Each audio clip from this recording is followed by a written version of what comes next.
A entrevista do dia. A nossa entrevista do dia hoje é com o professor e cientista político, doutor Eli Ferreira. Seja bem-vindo de volta ao programa, professor. Boa tarde, Cristiano. Boa tarde aos ouvintes. A gente acabou de noticiar aí a fala ontem do Renan Calheiros, relator da CPI, afirmando que vai sim indiciar ou pedir o indiciamento do presidente da República, Jair Bolsonaro, por genocídio. Na prática, isso tem algum efeito, professor? Tem, no que diz respeito ao desgaste natural da personalidade de Jair Bolsonaro. Até porque a bandeira, de quando ele saiu candidato à presidência da República, é de que seria um presidente diferente dos demais. A pandemia chegou no Brasil e, segundo a fala do presidente do Instituto Butantan, o médico Dimas Covas, o Brasil poderia ter sido o primeiro país a começar o processo de vacinação. Dentro disso, a CPI entende, pelo menos a maioria dos componentes, de que existe uma responsabilidade direta ou indireta do presidente da República. Então, isso vai andar, vai seguir o relatório para o Ministério Público e vamos esperar o que é que pode acontecer. No frigir dos ovos, professor, quando tudo isso terminar, a expectativa é que na próxima semana seja encerrado, seja apresentado esse relatório. Integrantes da ala governista pretendem apresentar um relatório paralelo. Na sua opinião, o que deu para tirar de proveito dessa CPI? Na prática, como ela funcionou, na sua opinião, ou o que deu para sair de bom dela? Bom, o ponto negativo é que, infelizmente, você assiste, tanto por parte da oposição como por parte dos representantes do governo, uma espécie de espetacularização. Isso é lamentável, principalmente em um cenário pandêmico como vive o mundo.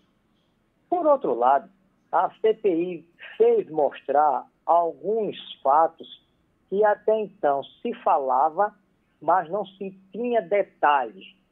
Por exemplo, o próprio relatório, há quem diga que hoje o que existe mais esperado em toda essa CPI é o RR, relatório de Renan, é justamente a questão de que existe uma fumaça de uma participação também de alguns planos de saúde. Por isso que o relatório vai demorar, ele ia se terminar a semana que vem, mas há uma possibilidade de se estender mais um pouco, porque na reta final das investigações, da fala de algumas pessoas que foram convocadas, há uma fumaça de que paira de que há uma possibilidade de alguns planos de saúde terem fraudado, adulterado a questão do boletim das pessoas que estavam doentes de Covid e também o chamado popularmente de kit Covid. Tanto é que a CPI entende que esse prazo não vai ser mais possível para a CPI investigar e que vai mandar no relatório para que o Ministério Público dê andamento. Professor Eli Ferreira, hoje em Brasília está ocorrendo um ato importante da fusão de dois grandes partidos, o PSL e o DEM, né? Estamos aí, qual a importância dessa fusão do ponto de vista eleitoral para as eleições de 2022? Primeiro, nós temos um sistema eleitoral muito frágil. O Brasil tem muitos partidos e o problema não é a quantidade, mas a qualidade como eles se formam. Há uma necessidade de se fazer uma reforma eleitoral séria, profunda, mas, via de regra, não se tem coragem. A reforma que se faz é sempre a conta-gota. Bom, o que se tem de relato agora é que você tem dois partidos que vão se tornar um só e que certamente terão uma bancada muito forte dentro do Congresso Nacional. Resta saber como é que o eleitor vai receber essa fusão nas urnas no próximo ano. O jornal Metrópolis trouxe ontem uma entrevista ou uma matéria afirmando que aliados estão defendendo o nome de Silas Malafaia como vice-presidente de Bolsonaro em 2022. Ele que tem estado sempre presente pelo menos nos últimos atos e visitas feitas aos estados, o presidente Jair Bolsonaro tem sempre o Malafaia do lado, cochichando no ouvido dele. Ele esteve aqui em Pernambuco, ele esteve lá em Roraima, esteve no Rio de Janeiro, na Bahia, entre outros estados. É uma boa escolha para Bolsonaro um Silas Malafaia como vice?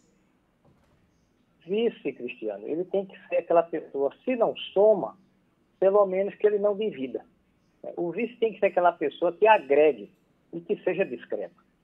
Não creio que a pessoa do Silas Malafaia tenha essa postura. Acho uma pessoa muito exposta na mídia.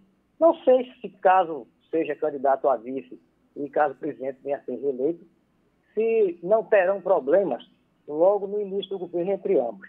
Espero que não, mas é muito cedo, as costuras ainda vão ocorrer e vice tem que, como eu disse a você, tem que ter muito cuidado com o que se escolhe. A gente não pode, nenhum candidato deve escolher um vice apenas por determinado grupo quer. Tem que haver, antes de tudo, a participação de agregar. Se não agrega, é complicado. No caso do Mourão, acho que dificilmente Mourão vai ser o vice novamente, não é? Se caso o Silas Malafaia for o candidato a vice, o general Mourão, ele sai de cena como vice-presidente. Isso não significa que sai da política. Ele pode disputar um cargo de deputado federal, um mandato federal, de senador ou governador de um estado, ou a não ser que ele não queira mais participar ativamente dentro da militância partidária. Uhum.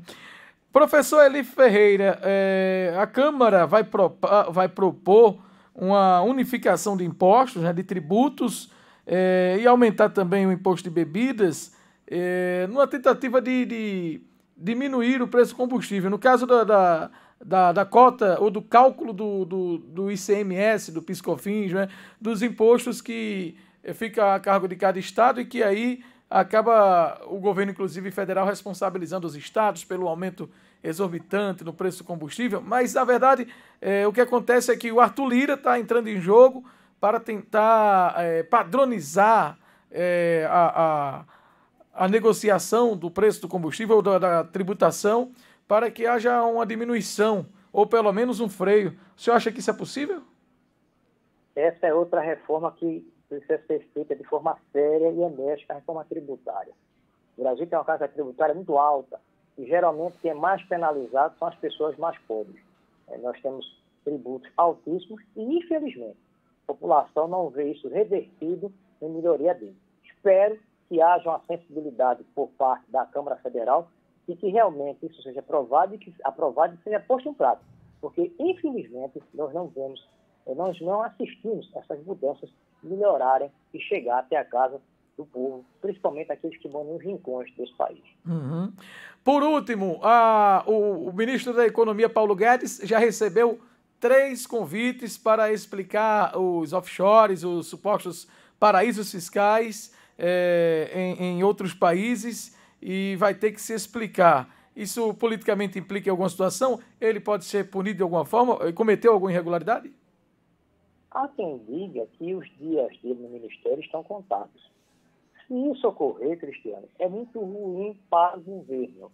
Aí os ouvintes podem indagar por quê? Porque ele sempre foi tido como um super-ministro. Depois da saída de Moro, ele praticamente reinou dentro do governo.